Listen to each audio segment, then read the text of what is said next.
Function కైనా order చేయండి 8919763872 www.sanatanjal.in. Sir నమస్తే. నమస్కారం. ఎలా ఉన్నారు సార్? బాగున్నాను సార్. సో దాదాపు 100 జ్యోతిష ఇంటర్వ్యూలు చేశాను సార్ నేను. కానీ ఇంతవరకు ఎప్పుడు ఈ మాట వినలా. ఎవరి కర్ణనాథులు?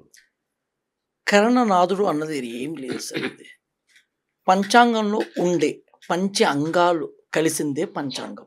ఓకే. ఈ పంచాంగంలోనే కర్ణనాథుడు ఉన్నాడు. కాకపోతే మన వాళ్ళకి దీని గురించి సబ్జెక్ట్ తెలియక వదిలేశారు అంతే. ఇది ఆ కాలంలో నుంచి ఋషులు అప్పటి నుంచే ఉన్నది. ఇది పంచాంగం అంటే ఏంటండి? తిది, వారం, నక్షత్రము, యోగము, కరణము, ఈ 5 కలిపినదే పంచాంగం. ఈ పంచాంగంలోనే ఈ కరణం వచ్చేసింది. అంటే ఇక్కడ తిది అంటే చాలా గొప్పదండి. తిదికి మించింది గొప్పది వారం. వారానికంటే గొప్పది నక్షత్రం. ఈ నక్షత్రానికంటే గొప్పది యోగం. యోగానికంటే గొప్పది కరణం. ఈ 5ట్లోనే ఒక మనిషి, ఈ భూప్రపంచంలో ప్రతి జీవి ఈ 5 కరణంలో ఏదో ఒక కరణం, ఏదో ఒక యోగం, ఏదో ఒక తిథి, ఏదో ఒక వారం, 27 నక్షత్రాలు ఒక నక్షత్రాలు పుట్టే అవ్వాలి. దీనికి మించి ఏది లేదు.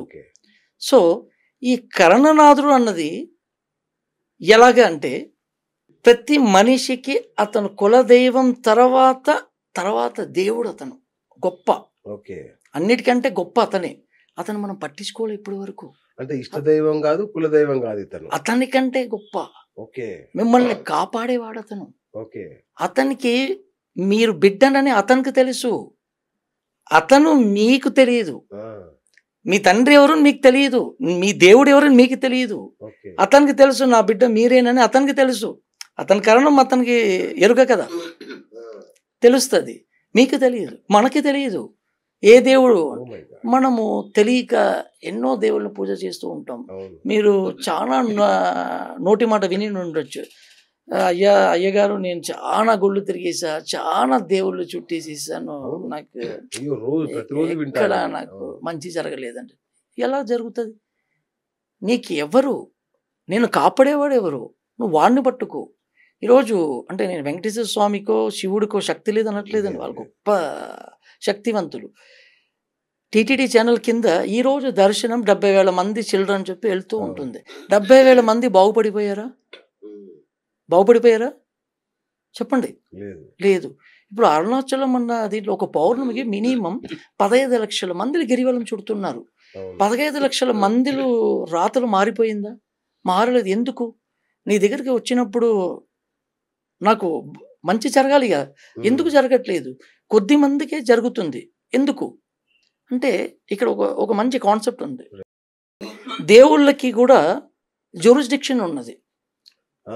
ఫర్ ఎగ్జాంపుల్ ఇక్కడ ఇది ఏ ఏరియా అండి? ఇది జూబ్లీ హిల్స్. ఇక్కడ ఒక చిన్న గొడవ జరిగింది. ఓకేనండి, మీరు ఎక్కడ వెళ్ళి కంప్లైంట్ ఇస్తారండి? Jubilee Hills police station. మీ ఒక area police station Jubilee Hills police station. మీ బ్రదర్ ఒక సిఐ అనుకుందాం, బంజారా హిల్స్ సిఐ అనే మన ఆఫీస్లో గొడవ జరిగింది, పెద్ద గొడవ జరిగింది. ఇమ్మీడియట్గా కేసు ఫైల్ చేయాలంటే మీ అన్నయ్య గారు సిఐగా ఉన్నా కూడా తమ్ముడు మనం ఇక్కడ చేయలేను, నేను బంజారా జూబ్లీ హిల్స్ పిఎస్ కావాలంటే నేను కాల్ చేస్తాను, అక్కడికి వెళ్ళి అక్కడ ఎఫ్ఐఆర్ అవుతుంది అని అంటారు. బీయింగ్ మీ మామగారు కమిషనరే అయినా కూడా అతను అక్కడ చేయలేడు. జూబ్లీ హిల్స్కి వచ్చే ఎఫ్ఐఆర్ చేయాలి. ఎందుకు? దేవుళ్ళకి కూడా జ్యూరిస్డిక్షన్ ఉన్నది. మీ ఒక పుట్టిన గడియకి ఏ కర్ణనాథుడు ఉన్నాడో అతనే మిమ్మల్ని కాపాడాలి. అదే విధి. వేరే దేవుళ్ళు ఎంత మొత్తుకున్నా ఎంత చేసినా కాపాడతారు, ఇప్పుడు కాదు. ఆ సమయం వచ్చినప్పుడు కాపాడతారు, ఇప్పుడు మాత్రం ముందుకి రారు. ఇదే కర్ణనాథుడు. ఇప్పుడు ఎలాగంటే తెలుసుకోవాలి? మీరు చెప్పేది నిజం ఎలాగా? మీరు కర్ణనాథ్ అంటున్నారు, జ్యూరిస్డిక్షన్ అంటున్నారు, మేము ఎలా తెలుసుకోవాలి ఇది? ఫర్ ఎగ్జాంపుల్ ఇప్పుడు బాలకృష్ణ గారు ఉన్నారు, అతను ఒక 167 సినిమాలు పైన మించి హీరోగా చేశారు. అతను స్టార్టింగ్ నుంచి హీరోగా చేశారు. అన్ని సినిమాలలో సమర సింహారెడ్డి, సింహ, లక్ష్మీ నరసింహ, వీర, చెన్నకేశవరెడ్డి అని సింహ పెట్టుకున్న సినిమాలన్నీ సూపర్ డూపర్ హిట్ అయింది. ఎందుకు? మిగతావి అంత పేరు రాలేకపోయింది. ఎందుకు? అతను కరుణనాథుడు నరసింహస్వామి. ఓకే. సింహం. మీరు అతని సినిమాలో చూడండి, ఇప్పుడు విలన్ని పొడిచే ఒక ఆయుధంలో కూడా ఒక సింహం ఒక ఫేస్ పెట్టి ఉంటారు. ఎందుకు వేరేది పెట్టుకోవచ్చా? ఎందుకు పెట్టుకోలేదు? అవన్నీ అతనికి సూపర్ డూపర్ హిట్ అయిపోయింది. సార్ నేను ఒకటి అడగొచ్చా? చెప్పండి. సరే మీరు చెప్పిన కాన్సెప్ట్ బాగుంది సార్. ఓకే. సో బాలకృష్ణ అటు రాజకీయాల్లోనూ సూపర్ హిట్ అయ్యాడు, ఇటు సినిమాల్లోనూ సూపర్ హిట్ అయ్యాడు. ఆయన కరుణనాథుడు, సింహం అని చెప్పారు. Right sir. Wonderful. Right sir. మన చిరంజీవి గారు ఉన్నారు. Yes sir. ఆయన మెగాస్టార్, ఎస్ సార్. తిరుగులేని స్టార్. అవునండి. ఆయన హనుమంతుడిని కరుణనాథుడు అనుకుంటాను నేను.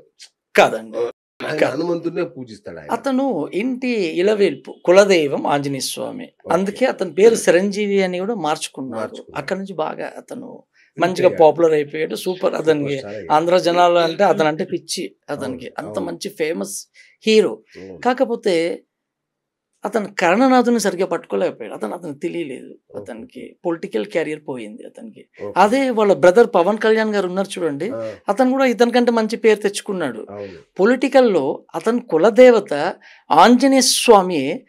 అతను కరుణనాథుడు వరాహి దీక్ష చేసుకొని వరాహి రథం అని పెట్టుకొని ప్రచారం చేశారు. 21 సీట్స్ అతనికి ఇచ్చారు. 21 సీట్స్ గన్ షాట్ గా కొట్టేశారు. డైరెక్ట్ గా అడిషనల్ సీఎం అయిపోయారు. దట్ ఈస్ కరుణనాథుడు పవర్. ఎందుకు? నీ కులదేవుడు ఆంజనేయ స్వామి కదా, వాయురథం అని కదా నువ్వు పెట్టుకోవాలి. ఎందుకు వాయురథం వెళ్తే రథం కదలదా? చెప్పండి. వాయురథం అని అంటే అతని రథం కదలదా? ఎందుకు? రథాన్ని మీద ఉండేది ఆంజనేయుడు బొమ్మే ఉంటది ఎక్కడైనా. వరాహి రథం అని పెట్టారు. అతను వరాహిని పట్టుకున్నాడు, దీక్ష చేసుకున్నాడు, గెలిచాడు. అతను సూపర్ గా వెళ్ళిపోయాడు. సో ఇప్పుడు నెక్స్ట్ ఇప్పుడు మనకి ఇంకొక కమెడియన్ ఆర్టిస్ట్ ఎత్తుకుందాం. ఇప్పుడు మనకి బ్రహ్మానందం గారు ఉన్నారు. దాదాపు 750 అబౌ సినిమాస్. బాగా అతనిలాగా కమెడియన్ ఉంటే ఎలాంటి ఏడ్చే వాళ్ళని కూడా నవ్విచ్చేస్తాడు. అంత టాలెంట్ వ్యక్తి అతను. అతను అంటే నాకు చాలా గౌరవం. బట్ అతను పాన్ ఇండియా స్టార్ కాలేకపోయాడు. అంత టాలెంట్ ఉన్న పాన్ ఇండియా స్టార్ కాలేకపోయాడు. అదే ఇప్పుడు తమిళ్ కమెడియన్ లో ఒకటి యోగి బాబు అని ఒక అతను వచ్చాడు. చింపిరి జుట్టు అతను జైలు సినిమాలో డ్రైవర్ క్యారెక్టర్ చేశాడు. అతను కొద్దిగా ఒక 60-70 సినిమాలు పైన చేశాడు. ఓకే అండి. అతను కరుణనాథుడు వరాహి. ఆ వరాహిని పట్టుకున్నాడు, ఎక్కడికో వెళ్ళిపోయాడు. ఈరోజు రజనీకాంత్ గారు కాల్ షీట్ దొరుకుతుంది, అతను కాల్ షీట్ దొరకట్లేదు.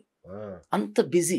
అతను తన కరణంతో ఒక సినిమా తీశాడు, పన్ని కుట్టి అని. మీరు యూట్యూబ్ లో కొట్టి చూడండి సినిమా. దీంట్లో వరాహంతో తన కరుణనాథుతో ఒక సినిమా తీశాడు.